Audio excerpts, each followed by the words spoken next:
بسم اللہ الرحمن الرحیم۔ السلام علیکم۔ آج کی ویڈیو میں آپ کو 23ویں روزے میں 5 وقت کی نمازوں کے بعد کے پڑھنے کے وظائف بتاؤں گا، جن کے پڑھنے کے بے شمار فائدے ہیں۔ لیکن اس سے پہلے ماہ رمضان میں قرآن پاک پڑھنے کی اللہ رب العزت نے کتنی بڑی فضیلت رکھی ہے، اس کے بارے میں آپ کو تفصیل سے بتاتا ہوں۔ اس مبارک مہینے کو کلام الہی کے ساتھ بہت ہی خاص مناسبت ہے۔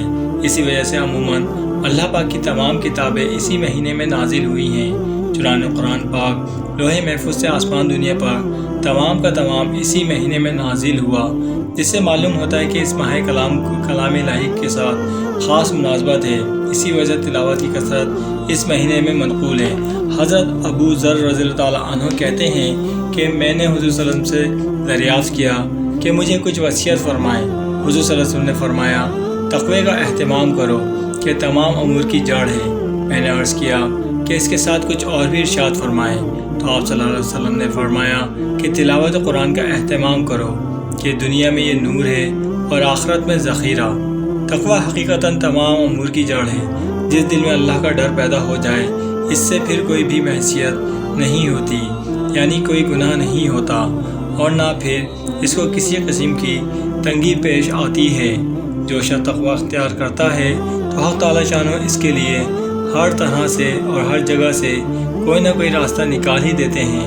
اس طرح اس کو روزی پہنچاتے ہیں جس کا اس کو گمان بھی نہیں ہوتا۔ حضور اقدس صلی اللہ علیہ وسلم کا یہ ارشاد ہے کہ جن گھروں میں کلام پاک تلاوت کی جاتی ہے، وہ مکان آسمان والوں کے لیے ایسے چمکتے ہیں جیسے کہ زمین والوں کے لیے آسمان پر ستارے۔ حضرت ابو ذر رضی اللہ عنہ کہتے ہیں کہ میں نے حضور اکرم صلی اللہ علیہ وسلم سے پوچھا کہ اللہ تعالیٰ شانہ نے کل کتنی کتابیں کس قدر نازل فرمائی ہیں؟ آپ صلی اللہ علیہ وسلم نے ارشاد فرمایا کہ 100 صحیفے اور 4 کتابیں، 50 صحیفے حضرت شیش علیہ السلام پر، 30 صحیفے حضرت ادریس علیہ السلام پر، 10 صحیفے حضرت ابراہیم علیہ السلام پر، اور 10 صحیفے حضرت موسیٰ علیہ السلام پر توریت سے پہلے، اور اس کے علاوہ 4 کتابیں توریت، زبور، انجیل اور قرآن پاک نازل فرمائی۔ حضرت حذیفہ رضی اللہ عنہ ارشاد فرماتے ہیں کہ نبی کریم صلی اللہ علیہ وسلم کو جب کوئی سخت امر پیش آتا تھا تو نماز کی طرف فوراً متوجہ ہو جاتے تھے۔ نماز اللہ کی بڑی رحمت ہے، اس لیے ہر پریشانی وقت میں ادھر متوجہ ہو جانا اور گویا اللہ کی رحمت کی طرف متوجہ ہو جانا ہے۔ اور جب رحمت الہی مساعد و مددگار ہو تو پھر کیا مجال ہے کسی پریشانی کی کہ باقی رہے۔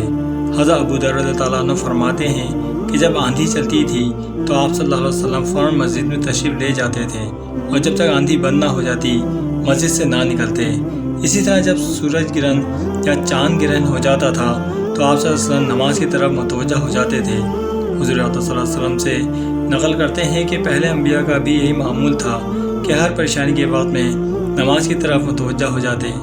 حضرت ابن عباس رضی اللہ عنہ ایک مرتبہ سفر میں تھے، راستے میں اطلاع ملی کہ بیٹے کا انتقال ہو گیا۔ اونٹ سے اترے، 2 رکعت نماز پڑھی، پھر انا للہ و انا الیہ راجعون پڑھا، اور پھر فرمایا کہ ہم نے وہ کیا جس کا اللہ تعالیٰ نے ہم کو حکم فرمایا ہے۔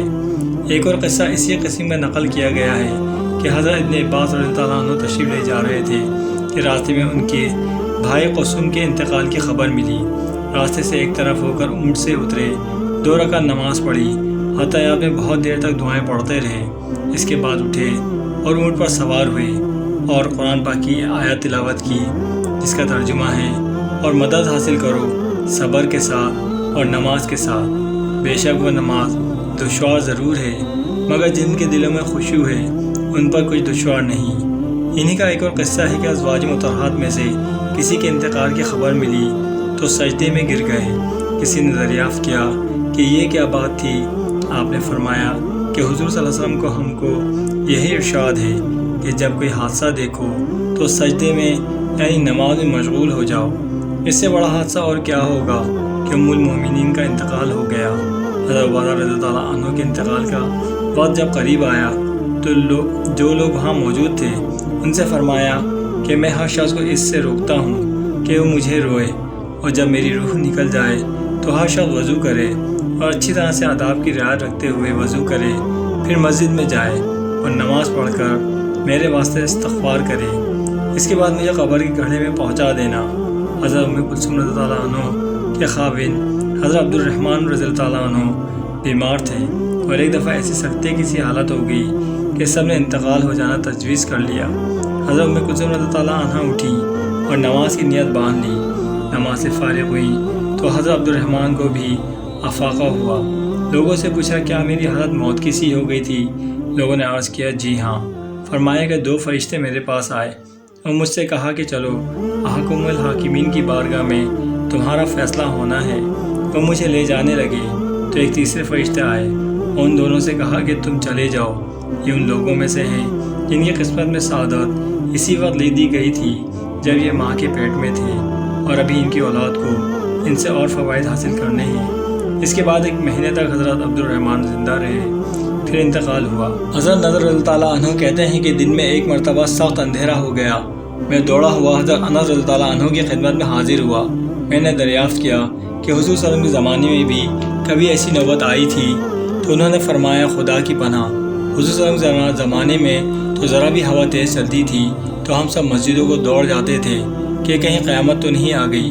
عبداللہ بن سلام رضی اللہ عنہ کہتے ہیں کہ جب نبی کریم صلی اللہ علیہ وسلم کے گھر والوں پر کسی بھی قسم کی تنگی پیش آتی تو ان کو فوراً نماز کا حکم فرماتے تھے۔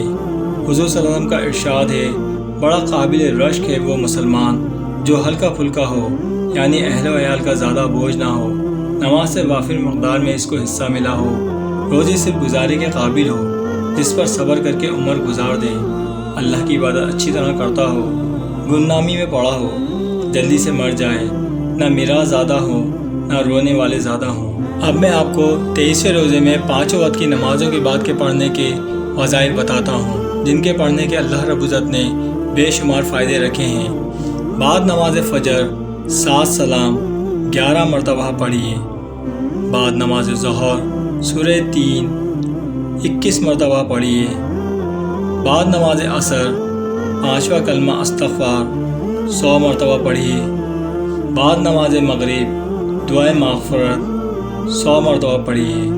وہ دعا اور اس کا ترجمہ یہ ہے: ربنا ظلمنا انفسنا وَإِن لَّمْ تَغْفِرْ لَنَا وَتَرْحَمْنَا لَنَكُونَنَّ مِنَ الْخَاسِرِينَ۔ ترجمہ: اے ہمارے پروردگار، ہم نے اپنی جانوں پر ظلم کیا، اور اگر تو نے ہمیں نہیں بخشا اور ہم پر رحم نہیں کیا تو ہم تباہ ہونے والوں میں سے ہو جائیں گے۔ یہ وہ دعا ہے جو حضرت آدم علیہ السلام نے مانگی اور ان کو معافی ہو گئی۔ یہ انسان کی اولین دعائے مغفرت کی دعا ہے۔ اور بعد نماز عشاء استغفار 300 مرتبہ پڑھیں۔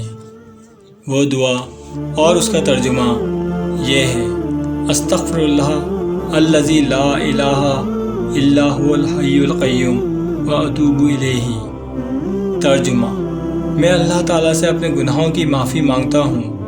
اللہ جس کے سوا کوئی معبود نہیں، وہ ہمیشہ ہمیشہ زندہ رہنے والا ہے، کائنات کو تھامنے والا ہے، اور میں اسی کی طرف رجوع کرنے والا ہوں۔ اللہ پاک مجھے بھی اور آپ کو بھی ان 5 وظیفوں کو کرنے کی توفیق عطا فرمائے۔ آمین ثم آمین۔